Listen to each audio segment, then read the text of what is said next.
په درزنونو جرګې وشولې د مشرانو، لمنې ورته ونیولی شو د مشرانو چې تجارت خو د ریاستونو خبرې دی به کوو، خو اخوا مې رور پاتې دی رورو عزیز مې دی، اخوا څوک دی محمود خیل او ویلاخیل پروت دی، مامون سلارزی پروت دی، یو مسلمان یو پښتون یو عزیز یو قبیله یو ټبر پروت دی، د ده سمې تګ راتګ ته پرېږده.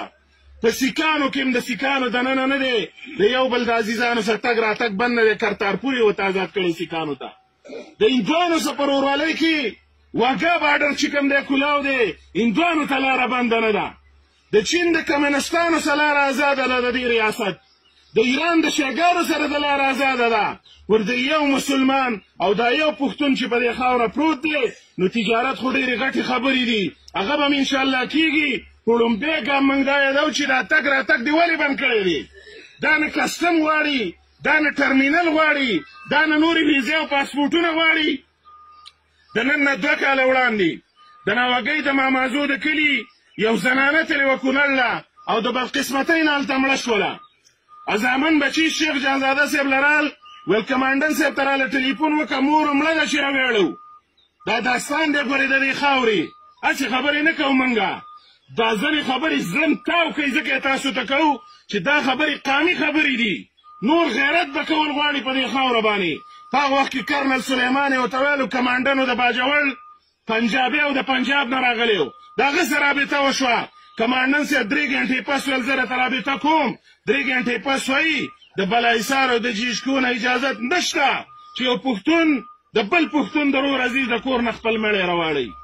د جړا مقام دی زموږ ستاسو لپاره په دې خپله خاوره کې چې زه موږ نه نوځو، پاتې زموږ څه په دې خاوره باندې څه شو؟ کډې ملاړې، کلی امران شو. هغه زنانه چې هغه یې د خپل اسمان د کور نه په غیر د کور د اسمان نه په غیر بل څه په ځمکه کې لیدلي نه و، هغه سرتورو شکیمونو ته زموږ لاړې. نن هم د دې وطن د دې چارمنګ د کوټکي تپوس تاسو وکئ، د کوټکي کډوال نن هم چې کوم دی دا د رسالپور په کیم کې ناست دي. کم هندو ناست دی په دې چارمنګ کې چې قبضې ده؟ کم هندوستان راغلی چې را چارمنګ یې نیغلی دی چې د کوټکي عزیز پښتون نن هم خپل کور ته نشي راتللی؟ نن هم ستا د دې چارمنګ 80% خلکو 80% خلکو لاړ ستا د دې چارمنګ نه دیرې رانه جوړه کړله، ځکه د ایرې پنجره در دې وطن نه پورته کوي. خو دا جنګ د چا سره اخر دا تپوس کوو موږ؟ امریکا خو لاړه د دې خاورې نه، روس هم ورغونډ شوی دی. نو بیا څه د جګړې جواز دی په دې خاوره چې نن هم د ناوپاس لار نه کولاول کېږي، نن هم تګ راتګ نه کولاول کېږي. عزیزانو، د پینډۍ ښار یې ستاسو نه ډک کړلو، د پنجاب ښارونه زموږ ستاسو نه ډک شولو، دا وطن زموږ نه نور پاتې شولو. خو دا یاد ساتئ، دا شته چې کوم ناست دي که نه، دا شته هم ګورئ د دې وطن د ننګ دپاره ډېري، د دې وطن د ګټلو لپاره دا شته هم ډېري. خو لږ غیرت به کول غواړي، لږ ډاډه کېدل غواړي، لږ همت به کول غواړي. د خدای د کلام وینا دا د واده د خدای د رب دا ده چې نیټه مقرر د وړاندې نشي راتللی، هره ورځ به نه مرو، یو ورځ به مرو. خو دا خپل وطن به آبادول غواړي، دا خبرې نورې شاته وغورځوئ. هلکه ویل چې روزي نو خولې ته غټه جرنده اچوه او حجرې ته وړه جرنده اچوه. 15 کاله موږ چپ پاتې شو که پاتې نه شو؟ چپ پاتې شو که نه؟ 15 کاله موږ جرګې ونه کړې، 15 کاله موږ خاموشي وکړله، خو بیا هم چا معاف نه کړو، بیا هم په دې وطن کې امن نه راځي. نو عزیزانو، د دې سره چا روزګار تړلی دی. زما او ستا د وطن د ورانولو سره د ځینې خلکو روزګار تړلی دی. اوس دا چارمنګ دی پکې وراني، ټول عمر دی وراني. باجوړ پښتونخوا دی ټول عمر ورانی پکې. په دې باندې د هغوی څه غم نشته دی، رحم نه کوي څوک په دې وطن باندې. موږ تاسو ته دا اپیل کوو، دا یو غوښتنه ده نه کوو چې ګورئ دا راتلونکی نسل، دا ځوانان که موږ تاسو کردار ادا نه کړلو، غږ هم ونه کړلو، پاڅون هم ونه کړلو، ځان هم په دې باندې پوه نه کړو چې څه روان دي په دې خاوره باندې، نو تاسو باور وکئ، تاسو یقین وکئ، د راتلونکي نسل به موږ مجرمان پاتې شو، د راتلونکي نسل به موږ مجرمان پاتې شو. شیخ الحدیث مولانا حسن جان صاحب یې رانه ووجلو، بشیر احمد بلور غازي پښتون اتل یې رانه ووجلو، د افضل خان په کور باندې حملې وشولې، په زرګونو لکونو پښتانه رانه ووجل. او د نن نه 11 ورځې وړاندې به مو اورېدلي د حاجي میرزا علي خان د فقیر ایپي زوی دی، په وزیرستان کې هغه مو ووجلو. فقیر ایپي تاسو پېژنئ څوک و؟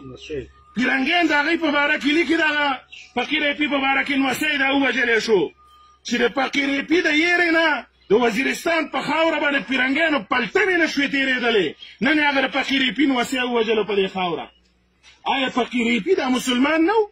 د فقیرپي نوسۍ د دې خاورې نه و؟ ستا علامتونه د میز نه وړي، د خبرې سړی د نه د دې لپاره وژني چې په دې قام کې د خبرې څوک پیدا نه شي. قام خو ټول خبره نه شي کولی، ځکه د نه موږ غوښتنه کوو عزیزانو، زه خپله خبره راغونډومه.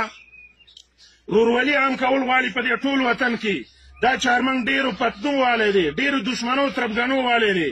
یو خو جرګې وکئ، دا جرګه ګورې زمونږ اسمبلیم ده، زمونږ شورام ده، زمونږ رورولیم ده، د قرآن د وینا مطابقه دا حبل الله دی، واعتصموا بحبل الله جميعا ولا تفرقوا. دا د رورولۍ لاره ده. دا پتني دشمنۍ دا ختمې کوي په دې وطن کې، یو رورولي جوړه کوي. کله هم چې د فیصلې وخت راځي د دې وطن او د خاورې په بنیاد باندې فیصلې کوي عزیزانو. سکول نشته په دې وطن کې.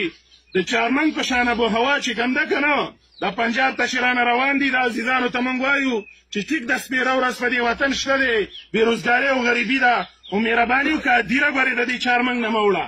هدیره دې د چارمنګ نه ویوړه نو ستا شناخت په دې وطن کې ختم شو، ستا د نیکونو اډونه په دې خاوره ختم شو. دا مړی دې دې خاورې له راوړه، خو دا مړی ژوند دی د دې وطن سپاله، د دې قام سپاله. که روزګار کې زکات هم د خپل وطن له راوړه، که وس د کېدلو سکول او هسپتال هم پکې جوړوه، په شریکه باندې به زور کوو د دې لپاره. نو دا د چارمنګ خاوره عزیزانو د پنجاب نه خاوره د کار ده، نه اوبه د کار دي، نه هوا د کار ده، نه خلک داسې بیدار دی. جنتي وطن خدای راکړی، جنتي وطن. وایي شتمنه خاوره یې راکړې وه خو وموبایله. خدای دې نور په داسې ناشکرانو نور کرم نه کوي. خدای دې په نورو په داسې ناشکرانو نور کرم نه کوي. خاوره موږ وبایلله، دا جنتي خاوره، اوبې جنتي دي، هوا جنتي ده.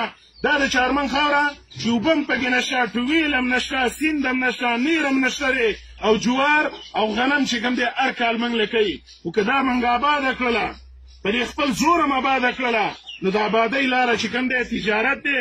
ځکه موږ وایو چې نواپاس راته آزاد کا.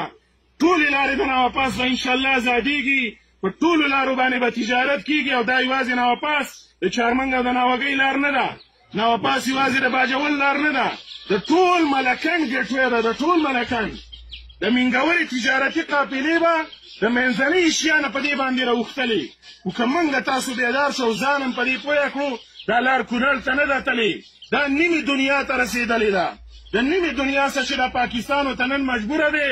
پرون ویل روس کافر دی، نن یې ټولو ته خوشحاله دی. پرون هم موږ دا ویل چې د ګاونډیانو سم تجارت وکړه. روس منځنۍ اشیا د وسایلو نه ډکه خاوره ده چې د چین او د کمونست سره روزګار کې، نو د اذربایجان سیولې نه کې، د تاجکستان سیولې نه کې.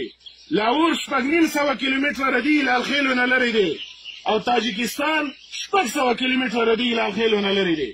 خو نن موږ د دې کونړ طرف ته کتلی نه شو، او سهار او ماښام لاهور او کراچۍ ته په منډه باندې خلاصي، ځکه د خپلې خاورې نه موږ ځان نه خبرو. دا وطن به م انشاءالله ابادېږي، مایوسي به نه کوو.